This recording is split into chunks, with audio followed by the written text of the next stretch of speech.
After the video on Turkey, we will look at another country outside of the Euro-American space, on which I traditionally focus on this channel.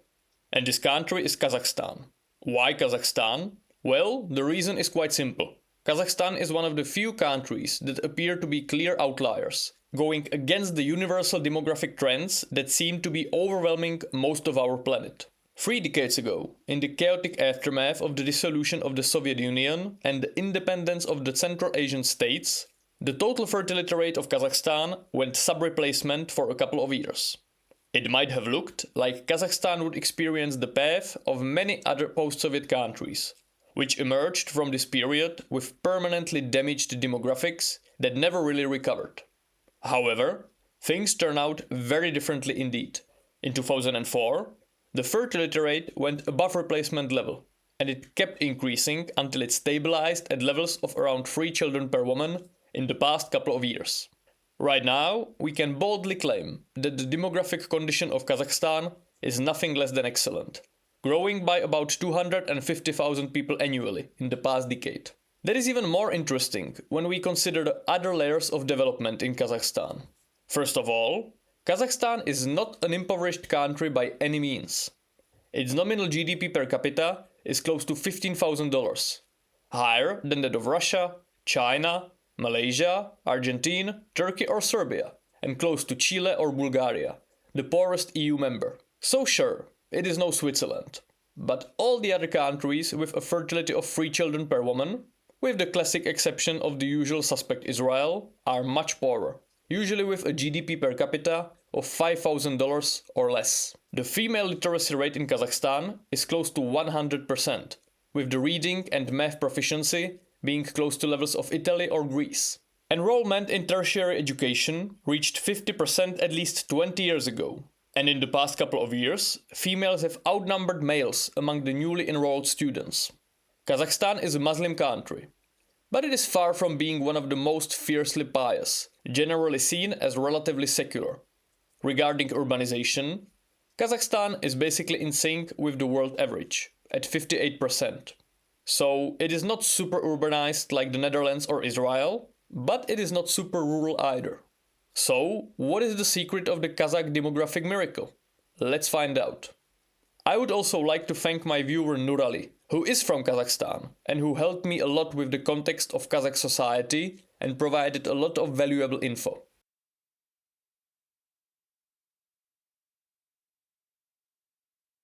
The first issue to entangle are the massive changes in the ethnic composition of the population of Kazakhstan throughout the 20th century. As many of you probably know, Kazakhstan is quite an ethnically diverse country.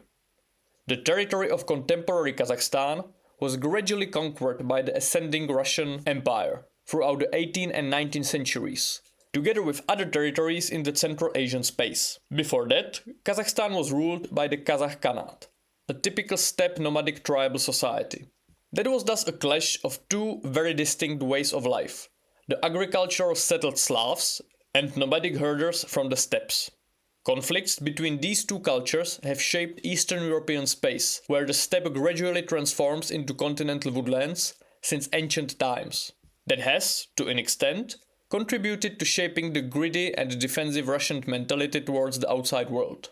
So, the final conquest of the steppe heartlands was a very significant milestone in the history of Russia and Europe, and the climax of centuries of Russian conquest of the perennial threat coming from the southeast. Nevertheless, the Russian conquest marked the beginning of a large-scale ethnic change in Kazakhstan.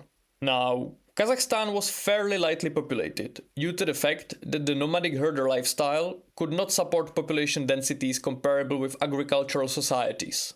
Russians, especially the Soviets in the 20th century, heavily populated Kazakhstan, both by classic settler migration of farmers toiling the fertile lands of northern Kazakhstan near the Russian border, and because Soviets loved to use Kazakhstan as a place to dump various dissidents and members of ethnic groups that might have caused troubles in their native lands.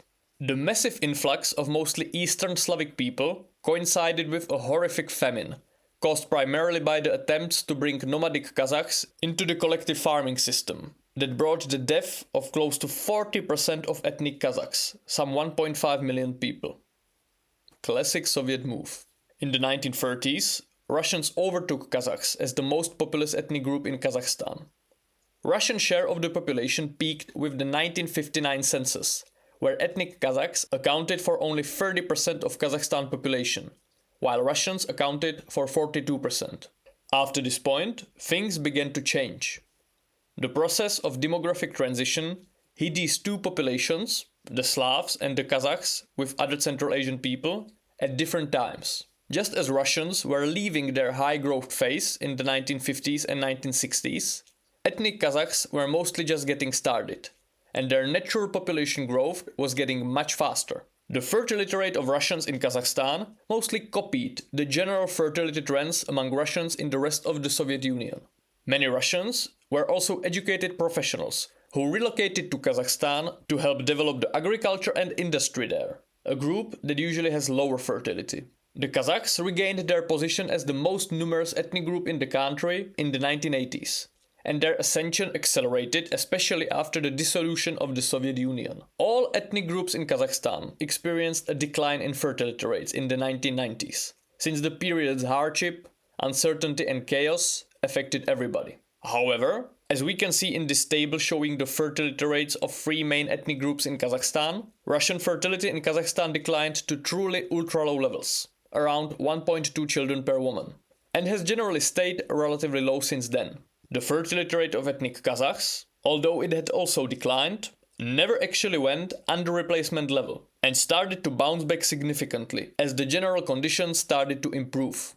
Moreover, there was a massive emigration wave of ethnic Russians from Kazakhstan to the Russian Federation. Between 1989 and 1999, the number of Russians in Kazakhstan decreased by 1.7 million, the vast majority of this number being caused by emigration. Mass emigration also impacted other ethnically European, lower fertility ethnic groups in Kazakhstan, the most numerous being Ukrainians and Germans. These two groups ended up in Kazakhstan due to the combination of voluntary settlement and deportations in the cause of Ukrainians, and due to forced deportations of Volga Germans from Russia to Kazakhstan after the Nazi invasion of the Soviet Union. Between 1989 and 1999, the number of Ukrainians decreased by 350,000, and the number of Germans by 600,000. Meanwhile, the ethnic Kazakh population increased from 6.5 to 8 million, or from 40 to 53% of the population, in the decade between 1989 and 1999, due to the still relatively high birth rates and the young population structure. The decline of the ethnically European populations in Kazakhstan did not stop after 1999 either. On the contrary, the ethnic Russian population continued to decline both due to emigration and increasingly also natural population decline, and numbers less than 3 million people, or about 15% of the population, in 2024. Meanwhile, Kazakhs now constitute 70% of the population of Kazakhstan and 80% of live births, and their share is thus increasing every single year. So, the first part of the answer to this puzzle starts to appear before our eyes. Due to the complicated history of conquest and colonization, Kazakhstan became a very diverse country, with two major population groups in very different stages of the demographic transition. You have the native populations, predominantly Kazakhs, but also minorities like Uzbeks, and the settler populations from the west, mostly Russians, but also Ukrainians or Germans. The former had significantly higher fertility than the latter, as the 20th century was coming to an end, due to the fact that the demographic transition, the fall in infant mortality rates and the consequential population boom kicked in significantly later among them. The overall fertility rate of Kazakhstan is a summary of the fertility rates of all the ethnic groups living in the country. In the 1990s, European ethnicities still accounted for about a third of the population, and this pulled the overall fertility down. However, as their share continues to decline, the overall fertility rate of Kazakhstan converges with the fertility rate of its titular nation, the Kazakhs. That explains part of the increase in the past 30 years.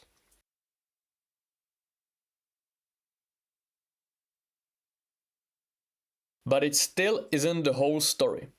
As was demonstrated in the introduction of the video, Kazakhstan experienced a significant economic boom in the past 25 years and got relatively rich. It is a solid upper middle income country, and it is still growing significantly. Kazakhstan is very fortunate in terms of natural wealth. What it lacks due to its deeply landlocked geography and lack of connections to the ocean trade, it compensates by being very rich in oil, gas, minerals and metals, and endowed with plenty of agriculturally productive land both for livestock and grain production. Very nice. Now, this economic success is an important piece of the puzzle. Studies show that the fertility rate of ethnic Kazakhs correlates relatively neatly with economic development. It declined from 3.5 in 1989 to 2.1 in 2001, the lowest point after the turmoil of the 1990s. It then started to increase gradually, along with the economic output, and it went over 3 children per woman during the 2000s. As the economy improved, the state also reinstated many pro-natalist policies that existed in the Soviet period, like the widespread existence of preschools, financial allowances, or paid maternity leave. In 2001, the fertility rate of ethnic Kazakhs stood at a whopping 3.9 children per woman. As for the Russians or Ukrainians, there was also a rebound, but a significantly milder one.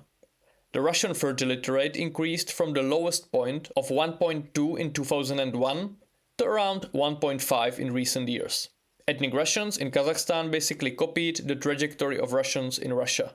There was a steep decline to ultra-low levels in the early post-Soviet period, followed by a modest rebound that, however, never reached the pre-1989 levels. But Kazakhs went right back into it when the conditions improved. The economic downturn of the 1990s was merely a temporary pause. What is especially fascinating about the Kazakh population is the way fertility interplays with education. The usual correlation between fertility and education in developed societies is that more educated women have the lowest fertility. But it is not like that among ethnic Kazakh women. Kazakh women with higher education are similarly likely to have a third child as Kazakh women with secondary education, even though the likelihood is highest among Kazakh women with primary education. As for the fourth child, the likelihood was pretty much identical for Kazakh women of all educational levels. And it's precisely these higher order births, the third, fourth, fifth children and so forth, that make the overall fertility rate of Kazakhstan so high. Now, in many populations experiencing low fertility, the fertility decline has been, to a large extent, caused by the rise of childless women. That is the case especially in the West, but to a large extent also in Japan. The number of children per mother did not really decrease that dramatically since the 1970s or 1960s, but the number of women who actually become mothers did. The European post-Soviet countries, and to a large extent the whole post-communist space, were different, at least until relatively recently. Childlessness remained very low, but many people had just one child and not anymore. Among Russians in Kazakhstan, that is the case as well. The likelihood of childlessness is similarly low both for Kazakh and Russian women in Kazakhstan. However, the likelihood of having a second, third or fourth child is massively higher among Kazakh women, and a lot of them do so. The percentage of fourth and fifth order births among Kazakh women was 28 and 11% respectively, which is a massive number, comparable once again with Israel. Moreover, the number has been growing significantly in the past decade, partially because the share of ethnic Russians with their low percentage of higher order births has been continuously declining, but also because the fertility rate of native Kazakhs just kept increasing.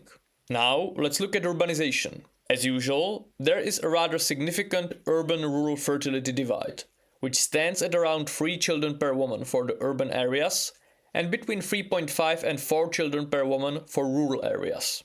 So, the Kazakh cities are still pretty damn sweet in this regard. The fertility rate of Almaty, the largest city and the economic and financial center of Kazakhstan, is actually hovering around the sub-replacement level. The city is the most westernized in the country and is considered to be the most hipsterish and trendy. That is where the lips of Kazakhstan are concentrated, so to speak. Ethnic Russians are also overrepresented in the city, comprising 20% of the population, which influences fertility as well. Nevertheless, the other two major cities in the country, Astana and Chmykmand, do have fertility rates close to 3 and 4 children per woman respectively, much more in sync with the national average and the regions in which they lie. Regionally, there also is a pretty significant variety across the country. As we can expect, the regions with the lowest fertility are those adjacent to the Russian border, where the ethnically European populations are concentrated, often still constituting close to 50% of the population. But the most interesting thing is the correlation, or maybe lack thereof, between fertility rate and economic development. Two regions in Kazakhstan have exceptionally high fertility, of around 5 children per woman. One of the region is Turkestan, in the south of the country, and the other is the region of Mangistau, in the southwest. The region of Turkestan is the poorest in the country, with a GDP per capita of around $3,500. Not that different from other Central Asian countries. It is also deeply rural and very religious. It just makes sense that this would be the high fertility region, similar to some of the areas in southeastern Turkey I was talking about in the last video. However, the second high fertility area, the Mangistau region, is very different. It is adjacent to the Caspian Sea, where oil drilling takes place. The region is thus quite wealthy and economically dynamic, and yet the fertility rate is 5 children per woman. The second oil drilling region, the richest Atirau region, with a GDP per capita of whopping $43,000, has a fertility rate of over 4 children per woman, well above the national average. Kazakhstan, you keep defying expectations. Good for you.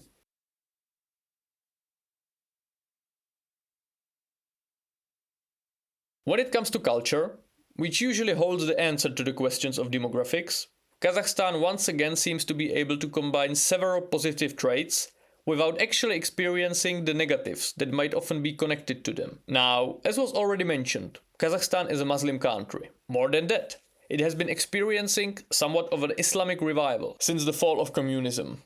Young people are significantly more into religion than their parents, who grew up in the secular communist period. While it was basically ruled out to meet a person wearing a burqa a couple of decades ago, today it is not an uncommon sight. Since returning to a traditional nomadic way of life is hardly possible in the modern era, Islam is the most viable way of returning to the pre-communist traditions to boost the national identity of the newly independent state. Now, those parts of Kazakhstan that do have ultra-high fertility of around 5 children per woman are very religious and conservative. And this religiousness thus definitely helps to boost the fertility rate. It is part of the mosaic. However, it is not uncommon to meet secular urban people with very large families of 7 or more kids. And while Kazakhstan is getting more religious, it is not a fundamentalist Muslim country. The percentage of people who pray 5 times a day or visit a mosque daily was 10% in 2012. So, even though it has very likely somewhat grown since then, it is not overwhelming. Alcohol is legal. It is allegedly not uncommon for girls to go to clubs by themselves or wear miniskirts in public. The support for making Sharia law the official law of the country and the support for religious courts stood at 10 and 14% respectively in 2017, while in the countries of North Africa, the Middle East or South Asia, it is often between 70 and 90%. Now, there is some fundamentalism. There are occasional terrorist attacks, perpetrated mainly by followers of Salafism. But overall, it is kept at bay by the state and does not enjoy relevant social support. One of the possible reasons for this is the family type. When we look across the Muslim world, we can see that a big chunk of it overlaps with a particular family system, the endogamous clan family. In this family type, people traditionally functioned as clans, where all the sons lived together with their parents and under the father's authority, and cousin marriages were, and often still are, widely practiced. Now, it is no coincidence that these areas sort of constitute the core Islam territories, where the support for Sharia law, Islam as a clearly defined state religion, and the authority of religious courts is highest. It is the combination of the Islamic faith with the specific family system that creates the more fundamental traits of Islam. In areas where Islam functions on different anthropological bases, its strictness is usually significantly milder, whether in Malaysia, Indonesia, Bosnia, Albania, or Kazakhstan. Kazakhs have the same family type as Russians or the Chinese, the exogamous clan. All sons and their families also reside in one household under the father's authority, but cousin marriages are not practiced. There is a cultural taboo against them in place. Moreover, the authority of the father, the head of the clan, is even stronger in this family type, since it is not undermined by the traditional rules dictating the choice of spouse for the children, as in the endogamous clan family. In the Kazakh traditional family type, the head of the clan has this authority. Whether this hypothesis is correct or not, it remains a fact that Kazakhstan enjoys high fertility, often connected to very traditional Muslim countries, without many of the things that I would subjectively perceive as the downsides. Kazakhs also have a very family-oriented culture. Families remain very close and are very helpful with childcare. It is not uncommon for people to marry and have children when they are 20 and study at university, while living with their parents and other family members who help them with the burden. The state representatives significantly encourage pronatalism both rhetorically and in terms of policies.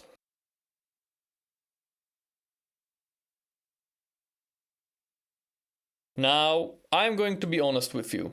When I began to research and write this video, I hoped I would correct this issue.